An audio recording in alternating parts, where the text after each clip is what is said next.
Shalom Bapak Ibu Saudara yang dikasihi Tuhan. Malam ini adalah malam yang ke-6 atau hari yang ke-6 dari program 10 hari berdoa kita. Dan judul pada malam hari ini adalah Solusi Allah untuk Pergumulan Kita. Ayat inti kita terdapat di dalam Lukas 9 ayat 23 dan 24. Saya akan bacakan. Setiap orang yang mau mengikut aku, ia harus menyangkal dirinya, memikul salibnya setiap hari, dan mengikut aku. Karena barang siapa mau menyelamatkan nyawanya, ia akan kehilangan nyawanya. Tetapi barang siapa kehilangan nyawanya karena aku, ia akan menyelamatkannya. Kita tunduk kepala dan kita berdoa. Bapa kekal yang berada dalam tahta kerajaan sorga, kami siap untuk mendengarkan sabda-Mu. Berbicaralah melalui hamba-Mu dan kami siap untuk mendengarkan. Terima kasih Tuhan, ampunilah dosa kami di dalam nama Tuhan Yesus, Juru Selamat kami. Amin. Saudara yang dikasihi Tuhan, ada beberapa hal yang Allah ingin berikan kepada kita sehingga kita bisa menjadi manusia rohani seperti pembahasan tadi malam yang sudah kita dengarkan. Apa perbedaannya manusia rohani dan manusia duniawi? Tentunya kita semua rindu untuk menjadi manusia rohani. Begitu juga dengan saya. Kita semua rindu. Dan bagaimana caranya? Apa yang harus kita lakukan sehingga kita bisa menjadi manusia rohani? Saya percaya kita semua tidak ingin dikatakan bahwa kita adalah manusia yang tidak rohani. Tentu tidak ada yang mau. Dan pasti kita mau dikatakan bahwa kita adalah manusia yang rohani. Dan saya yakin bahwa kita semua memiliki kerinduan yang sama, bahwa kita mau menjadi manusia rohani. Tapi tidak perlu takut atau tidak perlu khawatir. Kenapa? Karena Allah memberikan solusi atas pergumulan kita. Allah memberikan solusi sehingga kita bisa menjadi manusia yang lebih baik atau manusia rohani.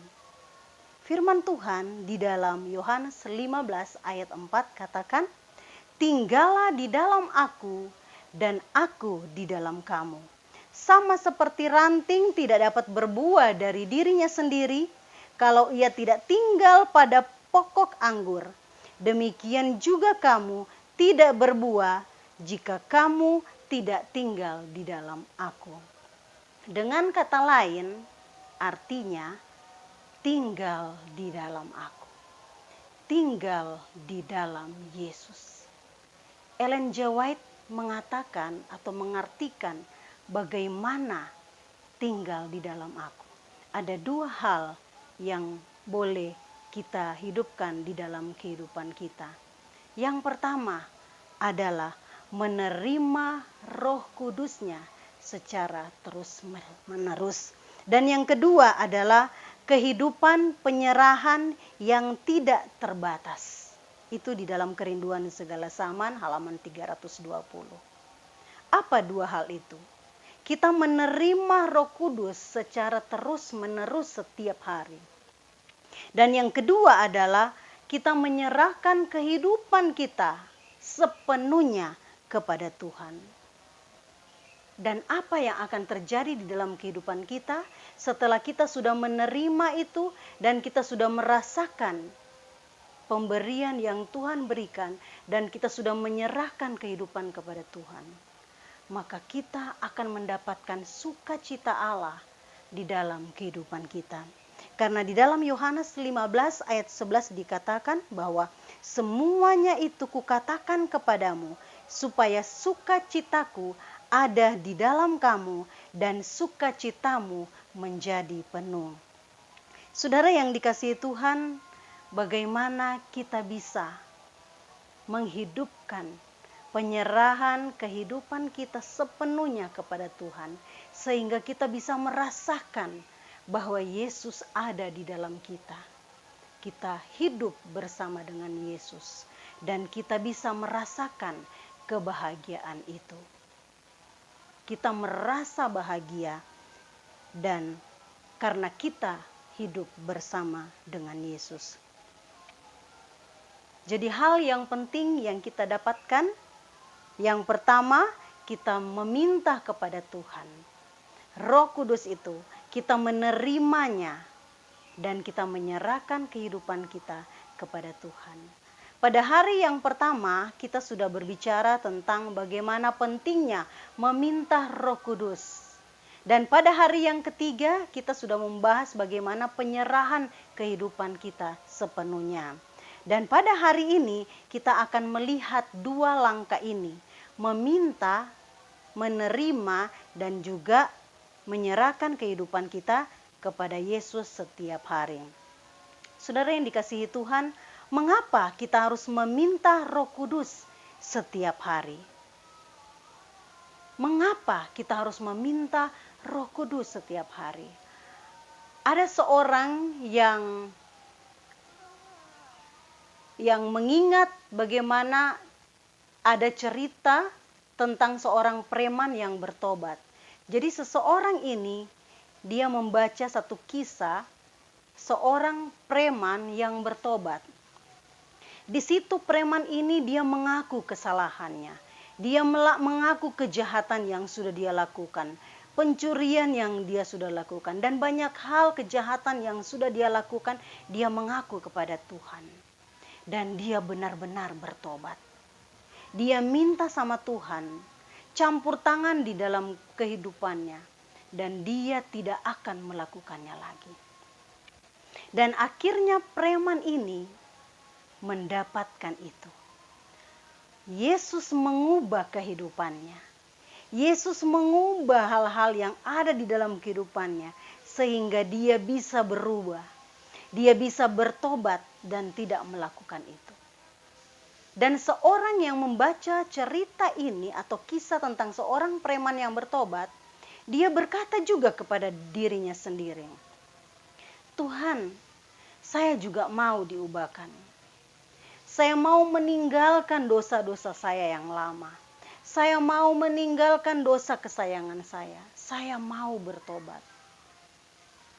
Dan saya mau Tuhan, Engkau juga ubahkan saya sama seperti seorang preman yang diubahkan oleh-Mu.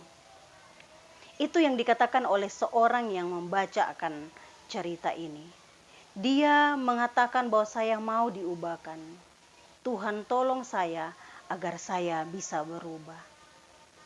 Dan dia katakan bahwa saya akan bangun lebih pagi lagi untuk berdoa, untuk datang kepadamu dan membaca Alkitab. Dan itu yang terjadi. Dia melakukannya. Dia lebih rajin lagi datang kepada Tuhan. Dan dia melihat bagaimana perubahan kehidupannya. Dia merasa bersyukur, dia merasa senang bahwa Allah telah mengubah kehidupannya. Dia menjadi bertobat dan dia hidup bersama dengan Yesus. Saudara yang dikasihi Tuhan, jika baptisan Roh Kudus yang baru menjadi kebutuhan sehari-hari bagi Yesus saat di bumi ini, berapa banyak kuasa Roh Kudus yang dapat kita terima untuk memenuhi kebutuhan kita. Sedangkan Yesus setiap hari meminta tuntunan Roh Kudus di dalam kehidupan kita. Bagaimana dengan kita, manusia yang sangat berdosa ini?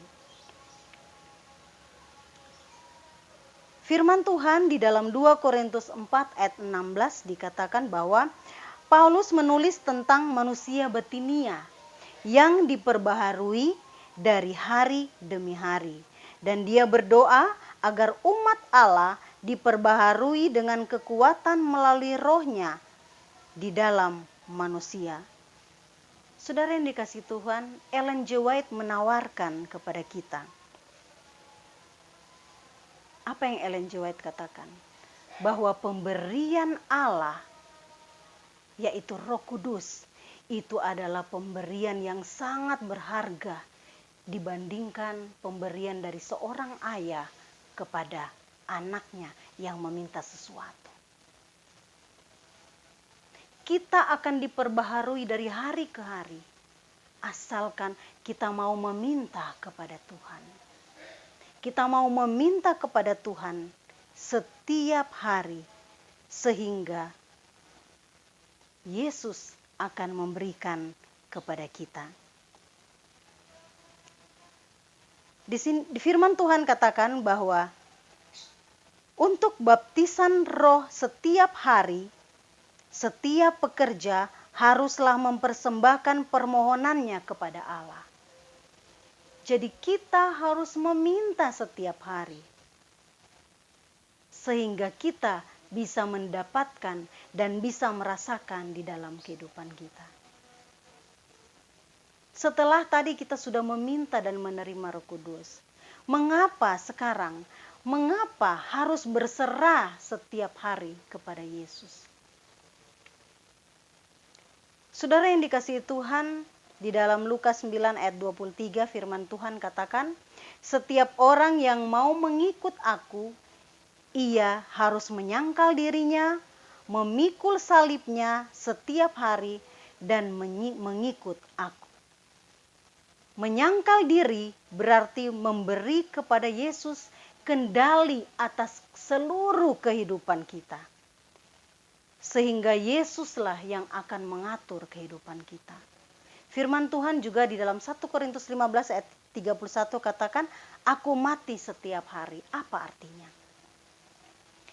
Kita menyerahkan, kita meminta tuntunan Roh Kudus dan menyerahkan kehidupan kita dikendalikan oleh Tuhan. Kita berdoa kepada Tuhan, minta kepada Tuhan, sehingga Tuhan yang akan menuntun kita, sehingga Tuhan yang akan mengontrol akan kehidupan kita. Mintalah Roh Kudus setiap hari, sehingga Tuhan yang akan memegang kendali di dalam kehidupan kita. Sebagaimana manusia kita menolak untuk berserah, lupa bahwa sebab jika aku lemah, maka aku kuat.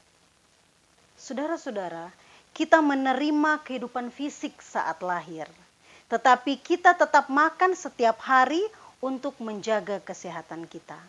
Dikatakan bahwa kita masih membutuhkan makanan spiritual setiap hari. Jika tidak, maka kita akan mati. Begitu juga seperti kita tidak bisa makan makanan kita sebelum waktunya, kita juga tidak bisa berserah kepada Kristus hari ini untuk besok. Saudara-saudara, kita tidak bisa makan untuk hari ini dan untuk kekuatan minggu depan. Tetapi kita makan hari ini untuk kekuatan hari ini. Sarapan pagi itu penting. Sarapan pagi adalah kekuatan sepanjang hari kita bekerja. Begitu juga dengan mencari Tuhan. Roh Kudus yang kita minta. Kita minta kepada Tuhan setiap hari sehingga kita bisa diperbaharui dari hari ke hari. Kita akan diperbaharui setiap hari. Bagaimana kita memulainya? Rasanya sulit sekali untuk menyerahkan kehidupan kita kepada Tuhan. Ada hal sederhana yang ingin saya bagikan pada kita pada malam hari ini. Apa yang harus kita lakukan? Bagaimana caranya? Sehingga kita bisa menyerahkan kehidupan kita sepenuhnya hanya kepada Tuhan. Yang pertama adalah setiap hari menerima Roh Kudus dan berserah diri kepada Yesus dengan melakukan ibadah pribadi setiap hari. Apa itu ibadah pribadi setiap hari? Apakah itu renungan pagi yang biasa kita lakukan pada waktu bangun pagi bersama keluarga? Bisa jadi itu renungan pagi. Tetapi yang paling penting adalah kita melakukan ibadah pribadi kita dengan Tuhan. Kita bangun lebih pagi dan kita bisa datang kepada Tuhan. Minta Roh Kudus. Kita berdoa dan kita membaca Alkitab kita. Sehingga Tuhan akan memberikan apa yang menjadi keinginan kita. Saya percaya kita semua rindu untuk menjadi manusia yang rohani.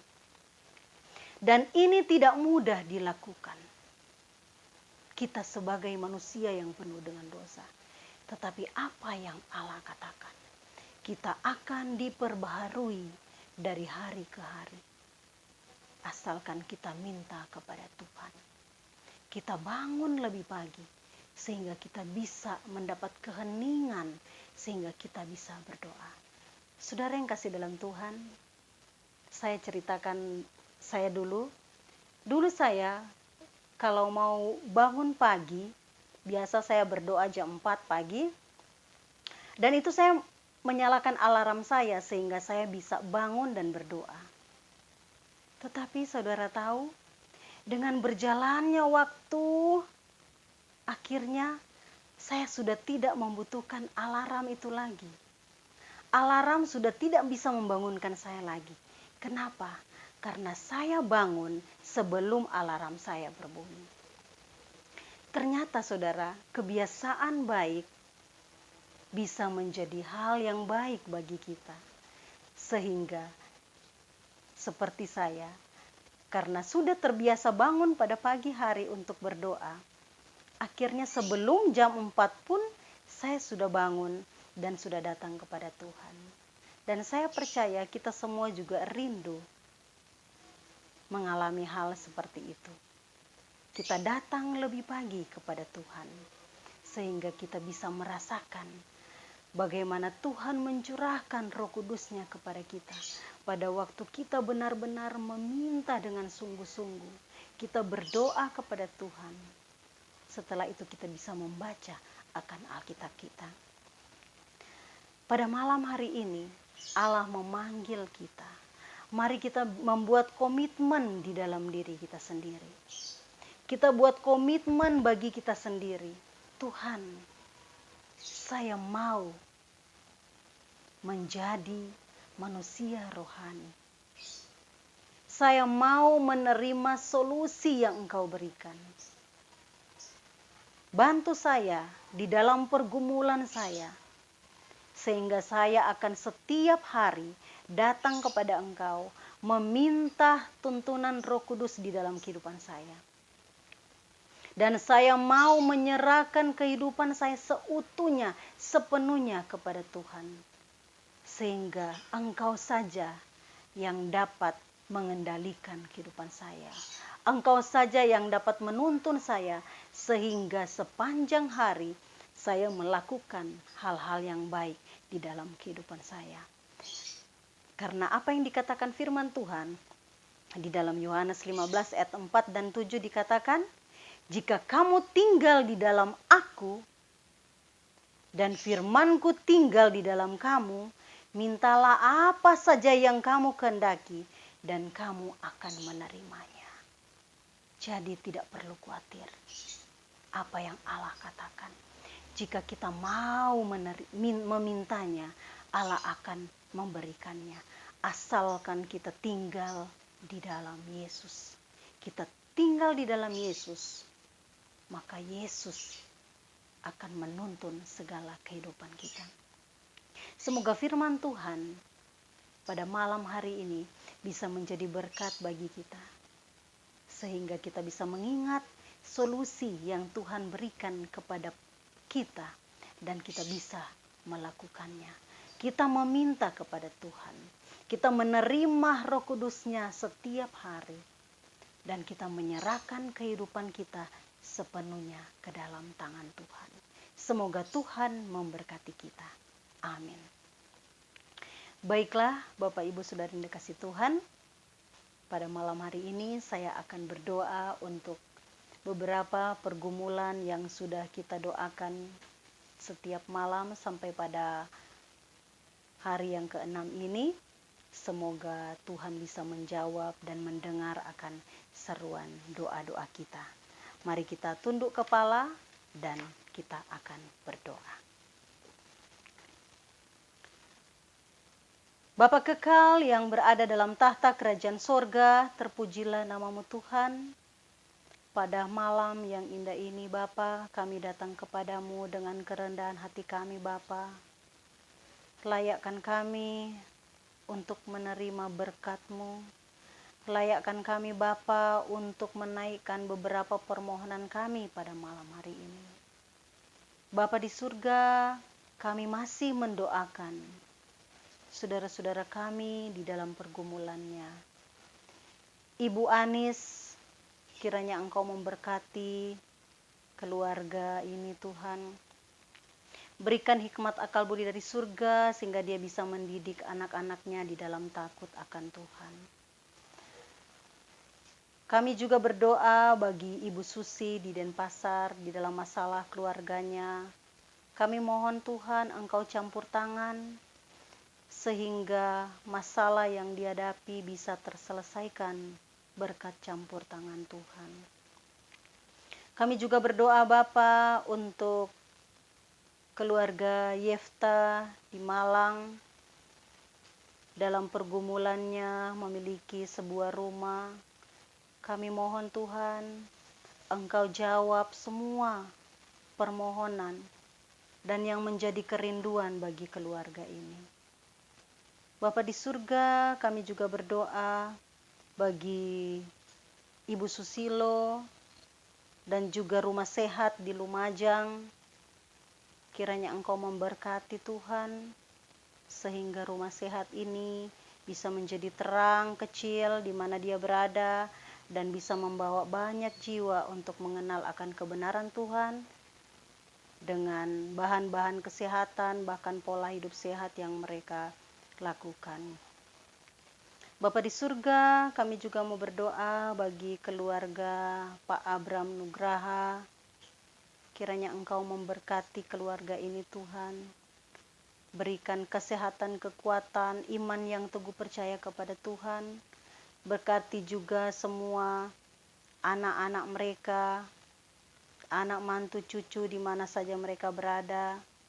Tuhan, kiranya Engkau berkati dalam usaha, mata pencarian mereka. Kau berkati ya Tuhan. Terutama berikanlah kesehatan kekuatan selalu. Bapa di surga, kami juga berdoa bagi keluarga Limadi, berdoa bagi istri yang terkasih yang dalam kehamilan, menunggu akan kelahiran anak yang pertama. Kiranya Engkau juga campur tangan Tuhan, berikan kesehatan kekuatan selalu, sehingga pada hari H melahirkan nanti ibu dan bayi bisa sehat selamat dalam lindungan Tuhan. Berkati juga untuk Bapak Ferry Salim yang berada di Palu, di dalam proses penyembuhan.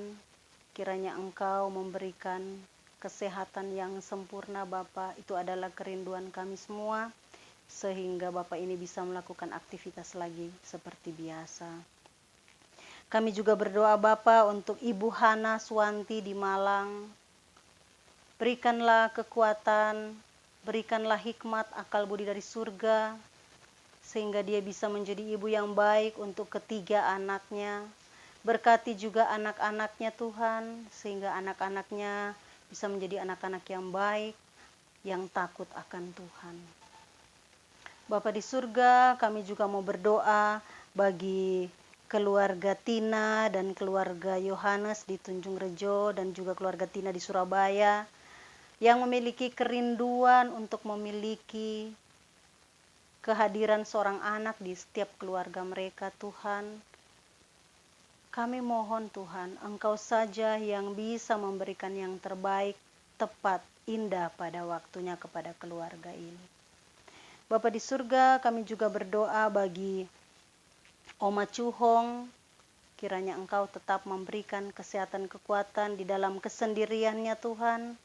Kiranya Engkau tetap menjaga dan melindunginya Tuhan. Tak lupa juga kami berdoa bagi korban pesawat Sriwijaya Air. Kami percaya Tuhan, Engkau bisa memberikan yang terbaik. Berikanlah penghiburan dan kekuatan kepada setiap keluarga. Kiranya Engkau saja yang akan mengabulkan permohonan-permohonan dari setiap keluarga dari korban pesawat Sriwijaya Air ini. Pada malam hari ini juga kami mau berdoa bagi beberapa permohonan doa dari 10 hari berdoa sedunia. Kami mohon Tuhan berikanlah hikmat untuk mencapai budaya sekuler yang tidak tertarik pada agama. Biarlah Roh Kudus-Mu Tuhan yang merobohkan tembok yang mengelilingi hati sekuler.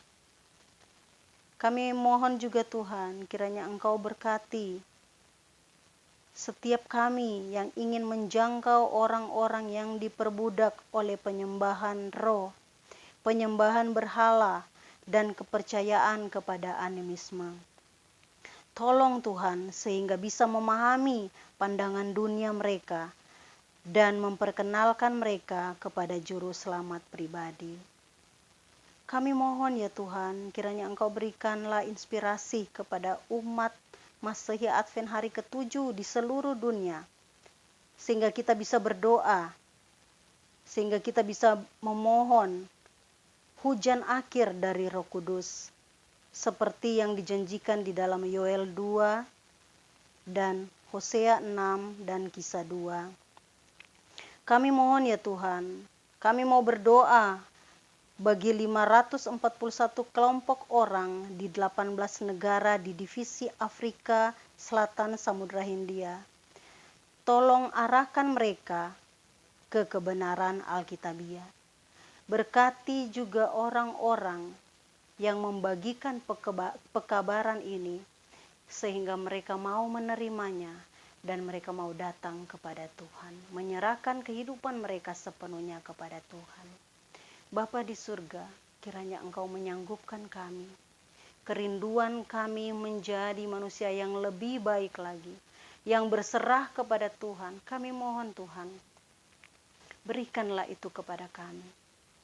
Setiap hari perbaharuilah kehidupan kami sehingga kami bisa menjadi umat Tuhan yang setia kepada Tuhan. Terima kasih Bapa. Kami mohon Engkau menjawab dan mendengar akan seluruh permohonan kami pada malam hari ini. Ampunilah dosa kami Bapa, karena kami berdoa di dalam nama Tuhan Yesus, Juru Selamat dan Penebus jiwa kami. Amin. Baiklah Bapak Ibu Saudara yang dikasihi Tuhan, kita akan bertemu lagi pada besok malam, adalah hari yang ke-7. Kita sekarang melanjutkan doa kelompok bersama keluarga kita masing-masing. Selamat malam, semoga Tuhan memberkati kita. Amin.